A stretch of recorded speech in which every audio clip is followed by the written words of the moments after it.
Good morning, ladies and gentlemen.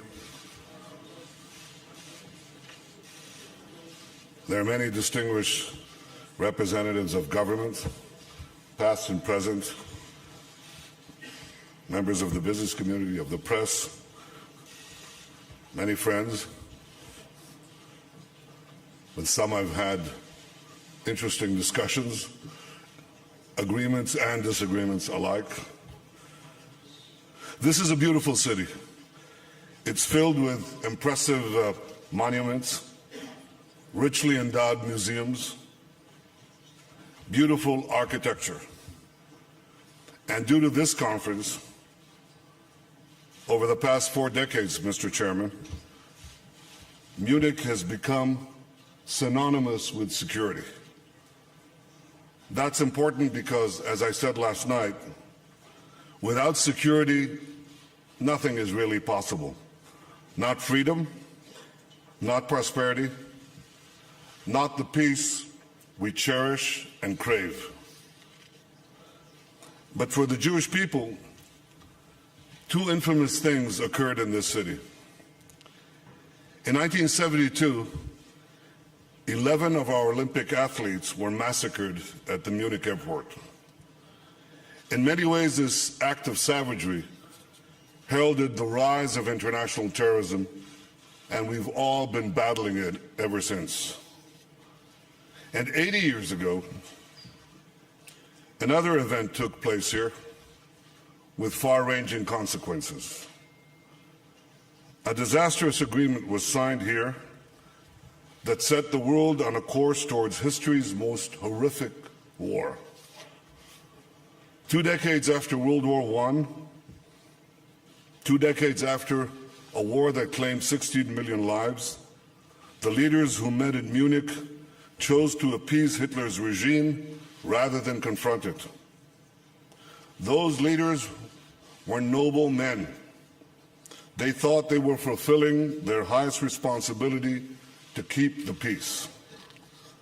But the price of their action would soon become apparent. The concessions to Hitler only emboldened the Nazi regime and facilitated its conquest of Europe. Rather than choosing a path that might have prevented war, or at the very least limited its scope and its scale, those well-intentioned leaders made a wider war inevitable and far more costly. Sometime after the war, Roosevelt asked Churchill, how would he call this war? And he answered immediately, without hesitation, the unnecessary war. He said there was never a war more easy to stop. In the wake of the Munich Agreement, 60 million people would die in World War II, including 1/3 of my own people, 6 million Jews murdered in the Holocaust by the Nazis and their collaborators. We will never forget, and we will never allow the rewriting of the historical truth. Lo nishkach, lo nislach, nilachem al ha'emet, zoi tzava'at hanispim. We will not forget, we will not forgive, we will always fight for the truth. Today we gather 2.5 years after another agreement was signed in another city in the heart of Europe. There too, noble men and women, high-minded leaders, hoping to avoid war, signed an agreement with a regime that brutalizes its own people and terrorizes its neighbors. Let me be clear. Iran is not Nazi Germany. There are many differences between the two. Well, for one advocated a master race, the other advocates a master faith. Jews in Iran are not sent to the gas chambers, although religious and ethnic minorities are denied basic freedoms. And there are obviously many other differences. But there are also some striking similarities. Iran openly declares its intention to annihilate Israel with its 6 million Jews. It makes absolutely no bones about it. Iran seeks to dominate our region, the Middle East, and seeks to dominate the world through aggression and terror. It's developing ballistic missiles to reach deep into Europe and to the United States as well.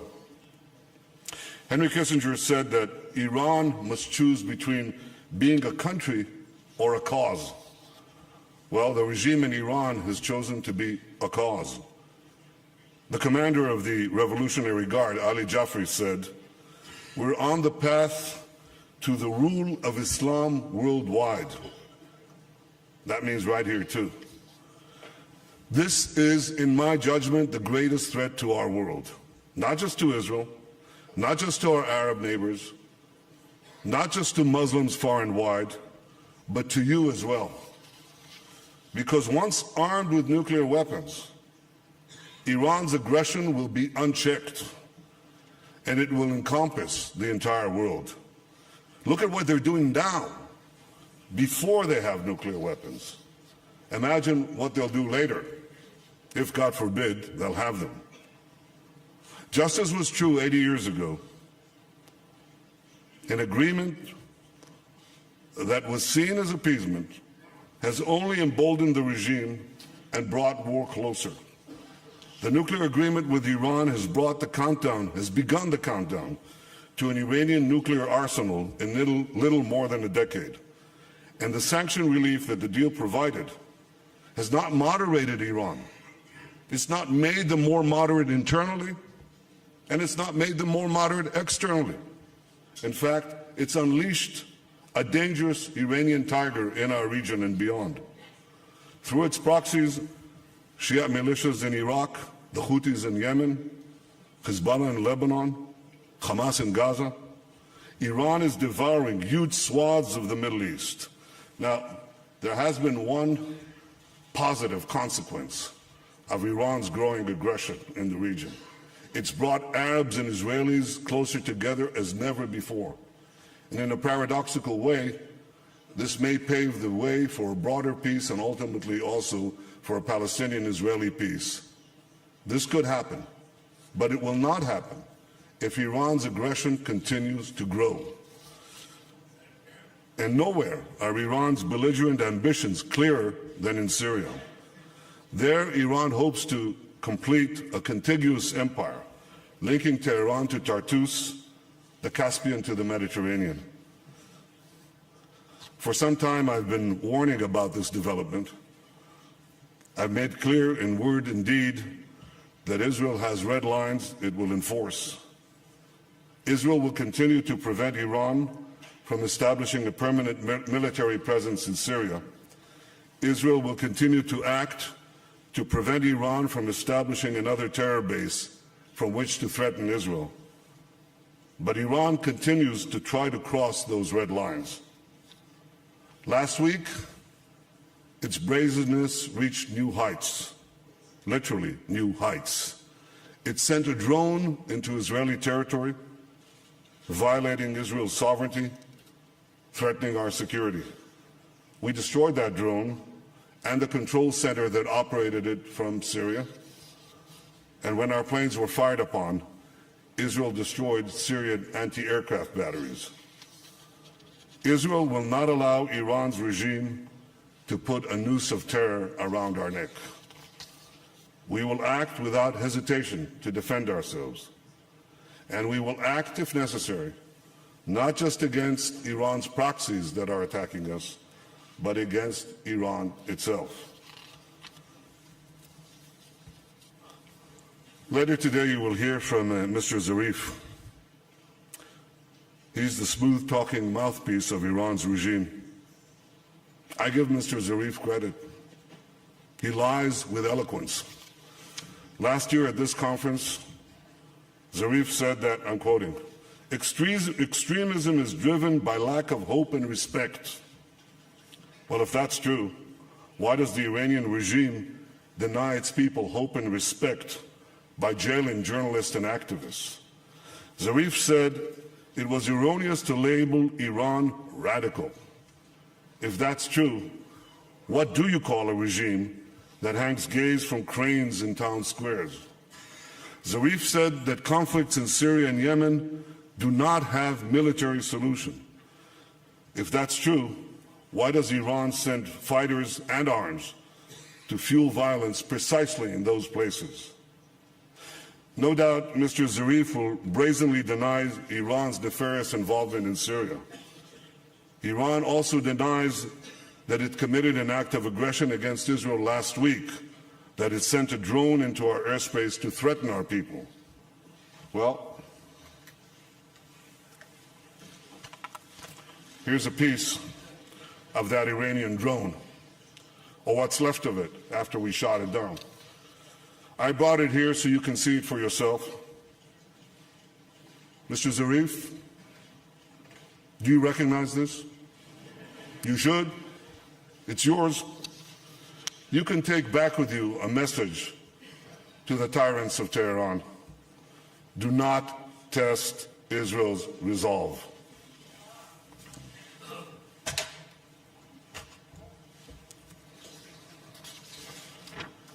And I have a message for everyone gathered here today, too. I want you to support the people of Iran. I want you to support those in the region who want peace by confronting an Iranian regime that threatens peace.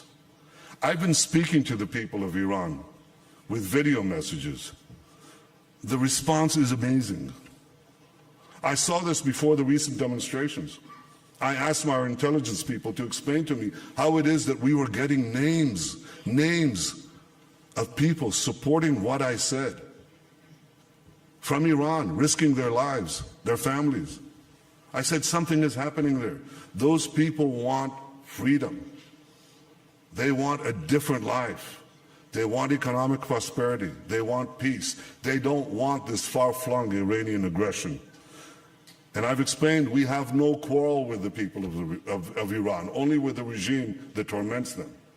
And I take this opportunity to send our condolences to the families of the 66 Iranian civilians shot down or that lost their lives in the plane accident today.